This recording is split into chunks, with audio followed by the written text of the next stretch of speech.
Ptolemy करके एक जने आए, मतलब वो एक तरह से विद्वान व्यक्ति थे उस समय के। पहले के जितने विद्वान रहते थे कहाँ, या तो मंदिर में पुजारी लोग रहते थे, या तो दूसरे धर्म में चर्च में रहते थे, या मुस्लिम लोगों में कहाँ पे मस्जिद में रहते हैं, जो भी उनके ज्ञानी लोग रहते हैं। तो ये टॉलमी भी चर्च का मेंबर था। तो इन्होंने वही ये वाला रूल दिया। इस रूल के बाद नेक्स्ट आए जो गैलीलियो गैलीली, ठीक है। उन्होंने जब ऑब्जर्व किया चीज़ों को तो बोला कि नहीं ऐसा नहीं है, पूरे ब्रह्मांड का केंद्र कौन है, सूर्य, और सूर्य के ही चारों ओर चक्कर लगा रहा है बाकी सारी चीज़ें, ठीक है। अब जब ये चक्कर लगा रहा है तो कितना टाइम लगेगा एक चक्कर लगाने में, ठीक। और ग्रहों के गति संबंधी नियम दिया किन्होंने, केपलर ने, कि भाई पृथ्वी के चारों ओर, सॉरी सूर्य के चारों ओर सभी ग्रह जो गति लगा रहे हैं, कर रहे हैं।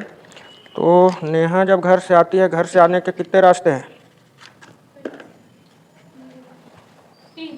3। अब उस 3 रास्तों में से जो भी प्रेफर करोगे उससे यहाँ पहुँचोगे। तो वैसे ही कोई भी वस्तु ब्रह्मांड में अगर गतिमान है, गति कर रहा है, तो उसके गति करने के कुछ ना कुछ नियम होगा। हम लोग पढ़े थे ना वो वाला चैप्टर में, गति के नियम। तो कोई भी वस्तु अगर गति कर रहा है तो उसके गति करने के कुछ ना कुछ नियम होंगे। और वो नियम कैसा, कि कितने समय में एक चक्कर लगाएगा, ठीक। वो जो चक्कर लगा रहा है वो किन किन चीज़ों पर निर्भर करेगा। और जब चक्कर लगा रहा है तो कुछ तो रास्ता होगा ना, तो क्या वो रास्ता वृत्ताकार है या फिर कैसा है, ये पता करना, ये पता उन्होंने किया और बताया। तो उसी को ही हम बोलते हैं क्या, केपलर के ग्रह गति का नियम, ठीक है। आज का टॉपिक है हमारा क्या, केपलर के ग्रह गति का नियम, जिसमें केपलर ने क्या बताया कि सारे के सारे ग्रह सूर्य के चारों ओर चक्कर लगा रहे हैं। तो चक्कर लगा रहे हैं तो कुछ नियमों से वो बंधे होंगे। तो क्या क्या नियम है, तो इसके लिए नोट करो। केपलर ने ग्रह गति संबंधी 3 नियम दिए। ग्रह गति संबंधी 3 नियम दिए जो कि निम्नानुसार है। इसको केपलर का प्रथम नियम कहते हैं, ठीक। केपलर का प्रथम नियम या फिर कक्षाओं का नियम कहते हैं, ठीक है। पहला नियम किससे संबंधित है, कक्षाओं के। तुम लोग केमिस्ट्री में एटम पढ़े हो ना इस साल, परमाणु संरचना, कैसा था संरचना, कैसा है उसका, अरे कैसा संरचना है, मतलब बीच में क्या होता है, न्यूक्लियस, केंद्र में प्रोटॉन न्यूट्रॉन, और इसके चारों ओर अलग अलग कक्षाओं में इलेक्ट्रॉन गति करते हैं, ये सीखे है ना। देखो ये दुनिया पूरा किस तरीके से बना हुआ है, एटम परमाणु इतना छोटा होता है और हमारा ब्रह्मांड इतना ज़्यादा बड़ा है। और जबकि दोनों को देखोगे तो कई सारी सिमिलरिटीज़ हैं। इसमें भी केंद्र में न्यूक्लियस, जो केंद्र में प्रोटॉन और न्यूट्रॉन है, जिसको नाभिक बोलते हैं। हमारे ब्रह्मांड के केंद्र में कौन है, सूर्य है। सूर्य के चारों ओर अलग अलग ग्रह गति कर रहे हैं। तो वैसे ही इसके चारों ओर क्या गति करता है, इलेक्ट्रॉन, और अलग अलग कक्षाओं में। तो ऐसे ही हमारा जो जितने ग्रह हैं उनकी भी तो अलग अलग कक्षाएं हैं ना। तो उसी को पहला बोलते हैं क्या, कक्षाओं का नियम, जिसमें इन्होंने बोला, नोट करो, इस नियम के अनुसार प्रत्येक ग्रह, इस नियम के अनुसार प्रत्येक ग्रह सूर्य के चारों ओर दीर्घवृत्ताकार पथ में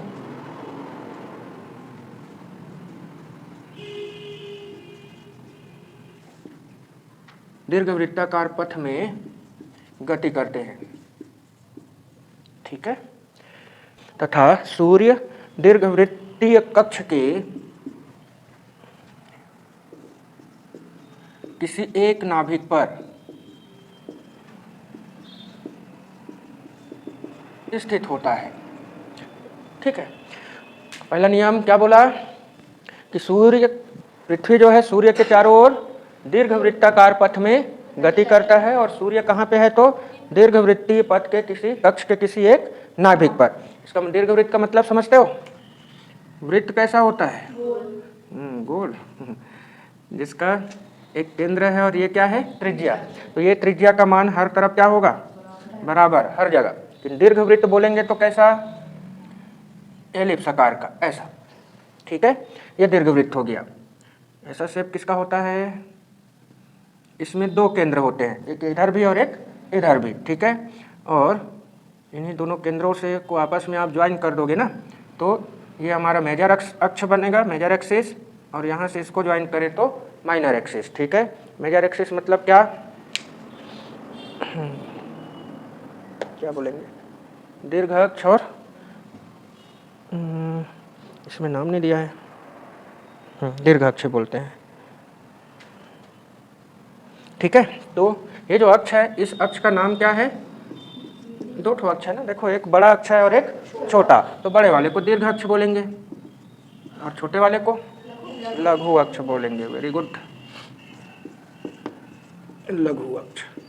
ये सब शब्दों का इस्तेमाल बहुत कम हो गया है तो दिमाग में जल्दी आता नहीं है।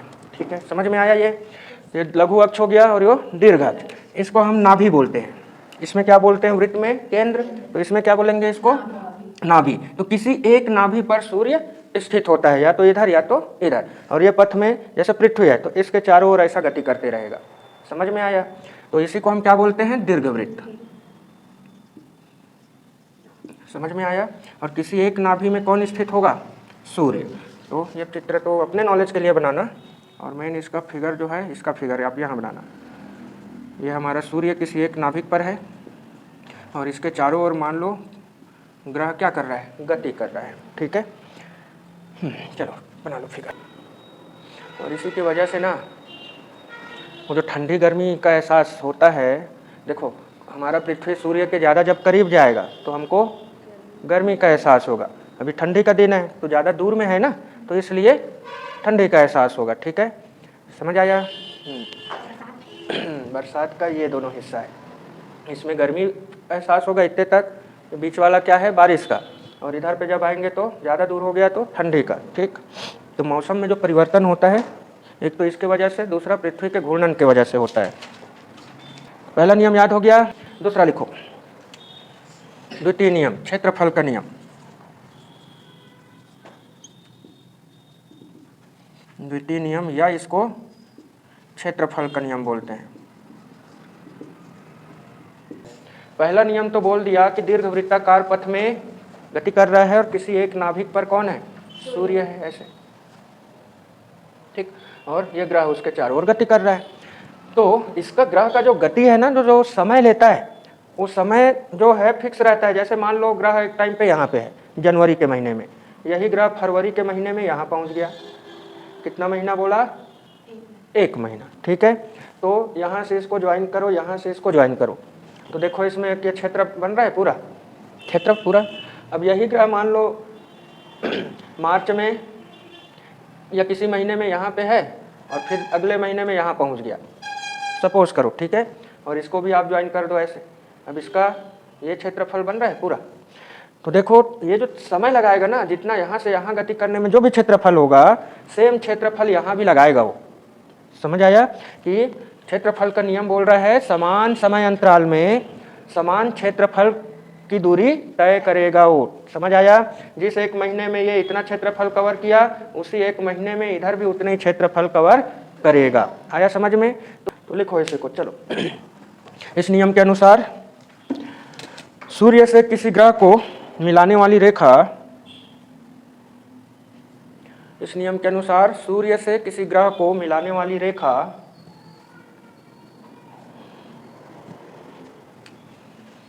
समान समय अंतराल में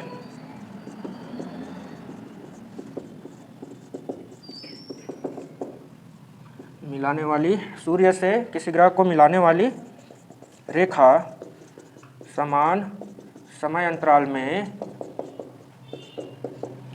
समान क्षेत्रफल तय करती है।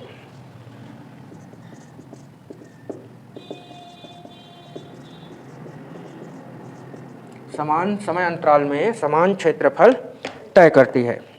ठीक है, इसका मतलब क्या है कि क्षेत्रीय वेग इसका नियत है, या उसे में लिख लेना, अर्थात क्षेत्रीय वेग नियत होता है।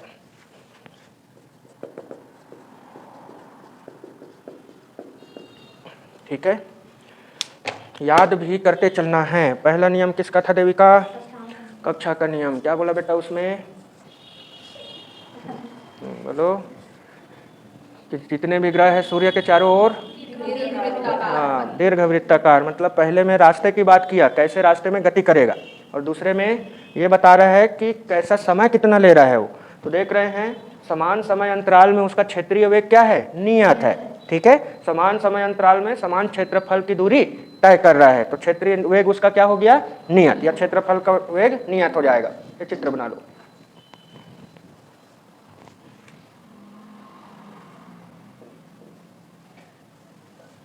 सूर्य है और एबीसीडी ग्रह को दिखा रहा है। ठीक है, हमारा ग्रह दूर में होगा, दूर में है तो उसको ज़्यादा तय करना है, तो वेग इसका क्या हो जाएगा, बढ़ जाएगा। ठीक है, जब ग्रह सूर्य से दूर में होगा तो उसका जो चाल है वो बढ़ जाएगा, और पास में रहेगा तो चाल घट जाएगा। ये चीज़ याद रखना, क्योंकि दूर में है तो ये जो क्षेत्रफल बहुत जल्दी बड़ा क्षेत्रफल हो जाएगा, और पास में है तो ये दोनों में किसका क्षेत्रफल ज़्यादा होगा, ए बी वाले का। ये दिख ज़्यादा चौड़ा जरूर रहे बट इसकी लंबाई ज़्यादा है। ठीक है, तो दूर में होगा तो वेग बढ़ जाएगा, पास में होगा तो वेग घट जाएगा। समझ आया? आगे लिखे, चलो तीसरा, तृतीय नियम। तृतीय नियम, ठीक, या इसको आवर्तकाल का नियम बोलते हैं।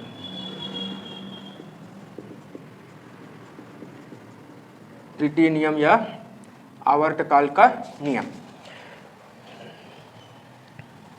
तो ये क्या बोलता है, देखें जरा, थोड़ा समझेंगे कि ये जो ग्रह है इसके चारों ओर जब वो चक्कर लगा रहा है तो इसका जो ग्रह से ये सब दूरी को मिलाओगे तो कभी वो दूरी ज़्यादा है और कभी वो दूरी कम है कि नहीं।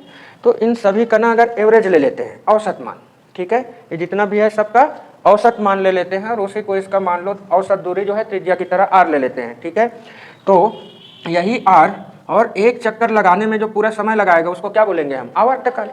समझ रहे हो? ये सारी दूरियों का मान लो R1 R2 R3 ऐसा करके सबका औसत निकाल देंगे, वो औसत क्या है, R, और पूरा एक चक्कर लगाने में जो समय लग रहा है वो क्या है, T। तो बोलता है T का स्क्वायर समानुपाती होगा R के क्यूब के। ठीक है, तो ये है हमारा तीसरा नियम कि आवर्तकाल का वर्ग उस पूरा औसत दूरी के घात के समानुपाती होता है। ठीक है, तो नोट करो इसको भी। इस नियम के अनुसार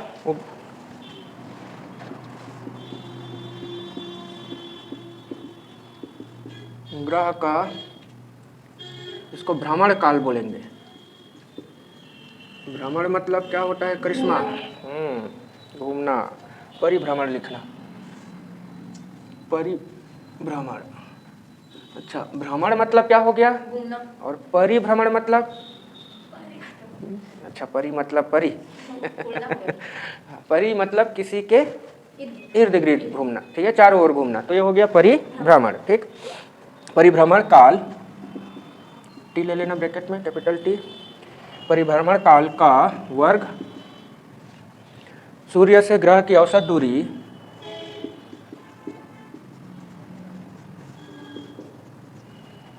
सूर्य से ग्रह की औसत दूरी के घन के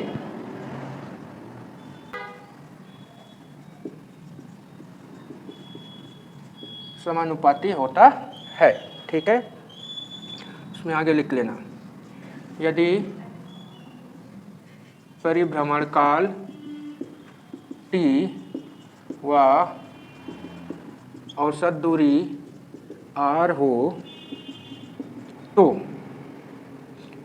यही T स्क्वायर समानुपाती क्या लिख देना, R का क्यूब। ठीक, समानुपाती हटाओगे तो नियतांक लगाना पड़ेगा जो कि कैपिटल K होता है। ठीक है, और K को बोलते हैं केपलर नियतांक।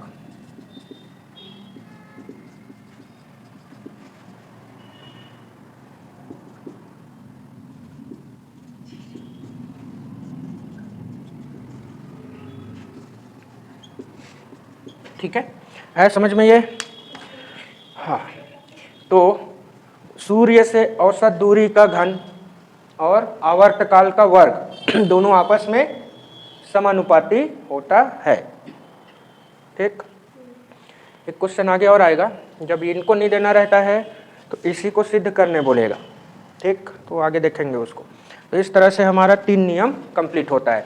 तो पहला नियम क्या बोला, कौन सा नियम है, कक्षा का नियम। ठीक है, जिसमें क्या बोला, कौन से कैसा गति करता है उसके बारे में बताया गया। तो बोला गया हर एक ग्रह सूर्य के चारों ओर दीर्घवृत्तीय पथ में गति करता है, जिसके किसी एक नाभिक पर सूर्य स्थित होता है।